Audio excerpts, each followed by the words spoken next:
Nosso estudo de hoje é a lição 20 do livro Roteiro, tem por título Evangelho e Dinamismo.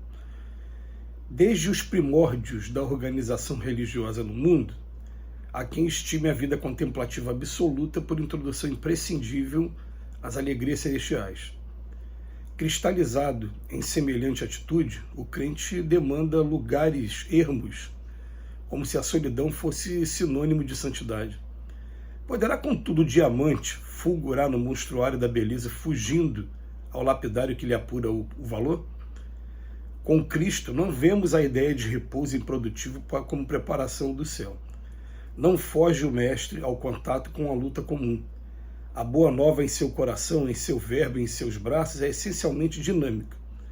Não se contenta em ser procurado para mitigar o sofrimento e socorrer a aflição, vai ele mesmo ao encontro das necessidades alheias sem alardear a presunção, instrui a alma do povo em pleno campo, dando a entender que todo lugar é sagrado para a divina manifestação, não adota posição especial a fim de receber os doentes e impressioná-los, na praça pública limpa os leprosos e restaura a visão dos cegos. À beira do lago entre pescadores, reergue paralíticos. Em meio da multidão, doutrina a entidade da sombra, reequilibrando obsidiados e possessos. Mateus 9:35 informa que Jesus percorria todas as cidades e aldeias, ensinando nos templos que encontrava, pregando o evangelho do reino e curando todas as enfermidades que assediavam o povo. Em ocasião alguma, o encontramos fora de ação. Quando se dirige ao monte ou ao deserto, a fim de orar, não é a fuga que pretende, sim a renovação das energias para poder consagrar-se mais intensamente à atividade. Certamente, para exaltar os méritos do reino de Deus, não se revela pregoeiro barato da rua, mas afirma-se invariavelmente pronto a servir.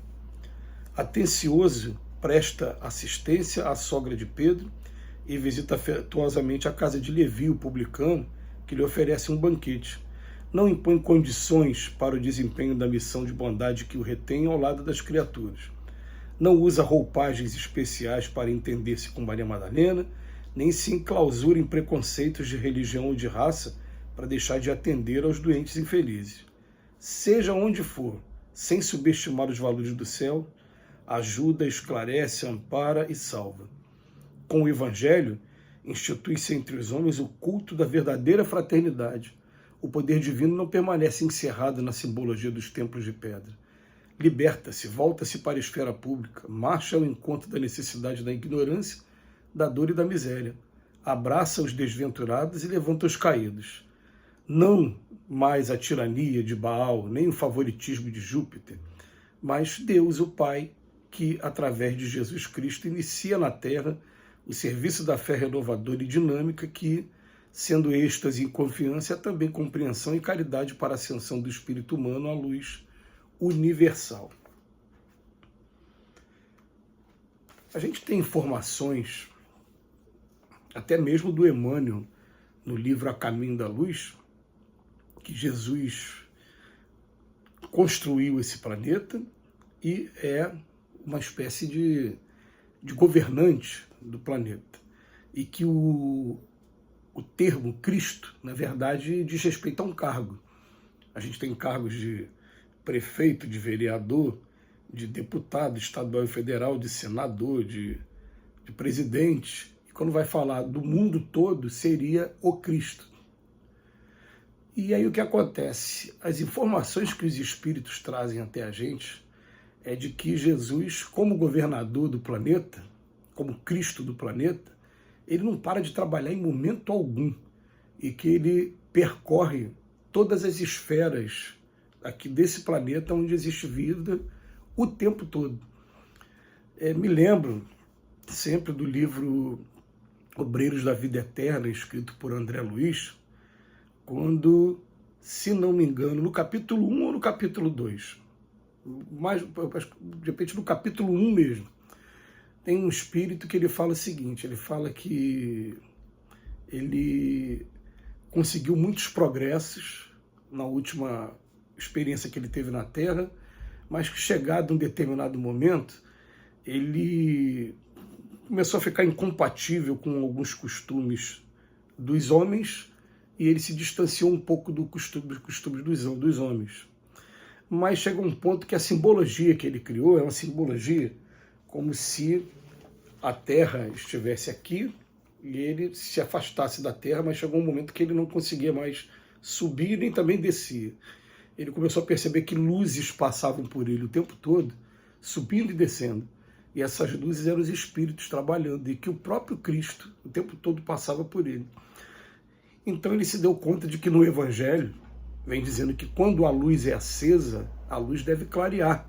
E não pode ficar o candeeiro escondido embaixo da cama ou em algum lugar onde não possa ser visto. Que se a gente tem luz dentro da gente, essa luz tem que ficar exposta para todos. E Jesus, dentro do estudo do Evangelho, a gente começa a observar que ele, ao mesmo tempo que ele arrebanha, ele chama 12 discípulos para trabalharem com ele de maneira mais direta, esses 12 o tempo todo estão sendo estimulados por ele, observando como se deve fazer e sendo orientado a fazer, mas não naquela figura como a gente pode observar hoje, mentalizado do patrão que fica dentro de uma sala com um ar-condicionado, dando ordem para os seus subalternos e cobrando de maneira rigorosa quando a ordem não é cumprida. Nunca foi isso. Jesus, ele, o tempo todo, ele foi junto com os discípulos para poder trabalhar, para poder atender a todos. Então, é um hino ao trabalho, é um hino ao dinamismo, como diz aqui a própria lição. Tem momentos que a gente percebe no Evangelho que Jesus diariamente ele se isolava para poder estar entrando em oração. E o Emmanuel também tem um trabalho de falar sobre isso no livro A Caminho da Luz. Fala que nesse momento ele estabelecia contato com Cristos igual a ele, que através da oração ele estava conversando com outros espíritos do mesmo galardão dele, da mesma etapa evolutiva, e um conversando com o outro, trocando informações, aqui está assim, eu estou fazendo assim, como é que eu faço? E também, nesse momento, pegando orientações sobre como seria o cumprimento da missão dele aqui na Terra. Tanto que foi numa dessas reflexões que ele foi avisado que ele seria martirizado e mostraram até como seria as técnicas que eram utilizadas na época, a ponto dele, num determinado momento, falou: meu Deus, tem como afastar esse cálice de mim? O que eu estou falando? Me perdoe. Se é para acontecer, eu vou cumprir o que o Pai está querendo. Isso é sempre muito profundo para a gente. Eu vou cumprir o que o Pai está querendo. O Pai está querendo que eu passe por uma situação difícil agora, eu vou cumprir, porque se está acontecendo comigo, tem uma razão de ser, tem um objetivo educativo aí por trás, mesmo que seja até mesmo um resgate qualquer, tem alguma coisa aí por trás. Então, vamos nos submeter e vamos fazer o nosso melhor, vamos passar com dignidade. E a gente não consegue imaginar mesmo, até porque é muito duro. Se a gente hoje observa a violência do jeito que está, imagina na época de Cristo, imagina o que foi feito com ele no martírio. E ele passou com toda a dignidade no final, ainda pedindo perdão, perdoa porque eles não sabem o que fazem. É claro que esse pedido de perdão, gente, não foi para Deus, porque Deus não precisa perdoar ninguém. Deus ama incondicionalmente a todos. Mas dentro da narrativa dos evangelistas, no momento que Jesus estava sendo crucificado, começaram a acontecer alguns fenômenos de tempestade. E a gente sabe, através hoje do Espiritismo, que são espíritos que trabalham esses fenômenos.